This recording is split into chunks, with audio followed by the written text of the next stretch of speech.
Hello दोस्तों, कैसे हैं आप सब। आई होप आप सब अच्छे होंगे। आज मैं सुनाने जा रही हूँ आपको एक मोटिवेशनल कहानी जो आपको बहुत पसंद आएगी। अगर आपको पसंद आए तो मेरे चैनल को सब्सक्राइब और लाइक करना। ये कहानी है एक अमेरिका के उद्योगपति की जिसका नाम एंड्रयू कार्नेगी है। वह अब जब मरने को होता है तो अपने सेक्रेटरी से पूछता है, देख तेरा मेरा ज़िंदगी भर का साथ है।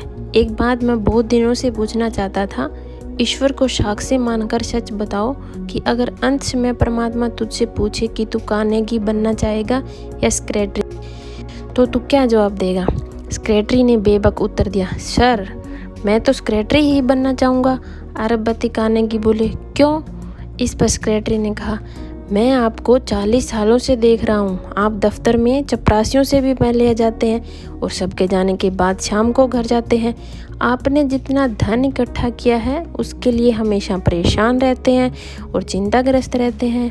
अब न तो ठीक से खाते हैं, न ही रात को ठीक से सो पाते हैं। मैं तो स्वयं आपसे पूछने वाला था कि आप दौड़े बहुत पर कहाँ तक पहुँचे। यह क्या कोई सार्थक जिंदगी है। मैं आपकी लालसा, चिंता और संताप देखकर ईश्वर से प्रार्थना करता हूँ कि हे भगवान, तेरी बड़ी कृपा जो तूने मुझे एंड्रयू कार्नेगी नहीं बनाया। यह सुनकर कार्नेगी ने कहा, मेरे मरने के बाद तुम अपना निष्कर्ष सारी दुनिया में प्रचारित कर देना। तुम सही कहते हो। मैं धनपति कुबेर हूँ, लेकिन काम से फुर्सत ही नहीं मिली। कभी बच्चों को भी समय नहीं दे पाया, पत्नी से अपरिचित ही रहा, मित्रों को दूर ही रखा, कभी उनसे सही से बात भी नहीं की। अपने साम्राज्य को बचाने बढ़ाने के निरंतर चिंता लगी रही। अब लग रहा है कि यह दौड़ व्यर्थ ही थी। कल ही मुझसे किसी ने पूछा, क्या तुम तृप्त होकर मर पाओगे। तब मैंने कहा, मैं सिर्फ 10 अरब डॉलर छोड़कर जा रहा हूँ। शौक खराब की आकांक्षा थी जो अधूरी ही रहेगी।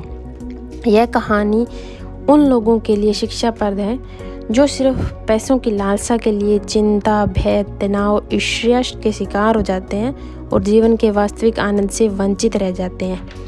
जीवन का असली मतलब सिर्फ वही लोग जान सकते हैं जो कार्नेगी के सेक्रेटरी की भांति उत्तम चरित्र वाले होते हैं, जो पॉजिटिव लाइफ में विश्वास करते हैं, जिससे उनका जीवन संतुलित रहता है, क्योंकि वे जानते हैं कि वर्तमान में ही भावी जीवन